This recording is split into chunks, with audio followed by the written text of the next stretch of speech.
আসসালামু আলাইকুম। ডাক্তার হাসানুল মান্না আলামিন বলছিলাম, হোমিওপ্যাথিক ফিজিশিয়ান।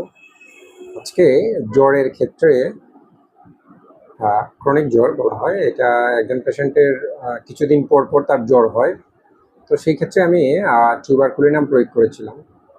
প্রাথমিক অবস্থায় যদিও আমি তাকে লক্ষণ অনুযায়ী নেটটাম মিউরিটিকাম প্রয়োগ করেছিলাম 201 মোটামুটি 6 মাস 7 মাস জ্বর আসে নাই। পরবর্তীতে আবার 6-7 মাস পর আবার জ্বর দেখা দেয় এবং তার যে ডিউরেশনটা প্রথম প্রায় 15 দিন পর পর জ্বর দেখা দিত, নেটটামিউট দেওয়ার পর সেটা প্রায় 6 মাস পর পর দেখা দিচ্ছে। তো পরবর্তীতে ওনার কাছ থেকে যে লক্ষণটা নিলাম এবং নেটটামিউটের পরবর্তী মেডিসিন যদি কাজ না হয়, সেই ক্ষেত্রে টিউবারকুলিনাম খুবই ভালো কাজ করে। এটা আপনারা প্রয়োগ করে দেখবেন। তো যে লক্ষণটা আমি পাইলাম বা যে লক্ষণের উপরে আমি ওনাকে টিউবারকুলিনাম সেবন করতে দিলাম, তার মধ্যে অন্যতম লক্ষণটা হলো যে উনি বেলা 11টার সময় উনি বুঝতে পারে যে ওনার জ্বর আসতেছে বা উনি বুঝতে পারে যে ওনার আজকে জ্বর আসবে।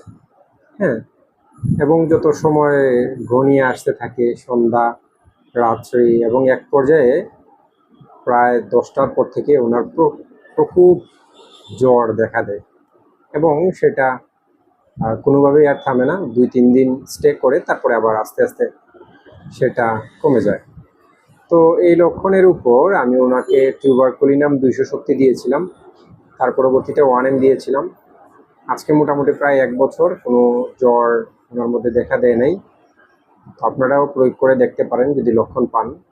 আজকে পর্যন্তই। ভিডিওটি ভালো লাগলে লাইক, কমেন্ট এবং শেয়ার করে দিবেন।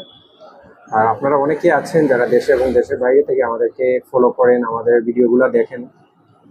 তো আপনাদের যাদের এই প্রবলেমটা আছে যে দীর্ঘদিন যাবৎ জ্বরে ভুগতেছেন, একটা নির্দিষ্ট ইন্টারভাল পর পর একটা নির্দিষ্ট ডিউরেশন পর পর আপনার জ্বর দেখা দিচ্ছে, 1 মাস, 6 মাস, 15 দিন, 10 দিন, 7 দিন, 8 দিন, তো আপনারা আমাদের সাথে যোগাযোগ করতে পারেন এবং আপনারা যদি হোমিওপ্যাথিক চিকিৎসা নেন আপনারা খুব দ্রুত আরোগ্য লাভ করবেন ইনশাল্লাহ।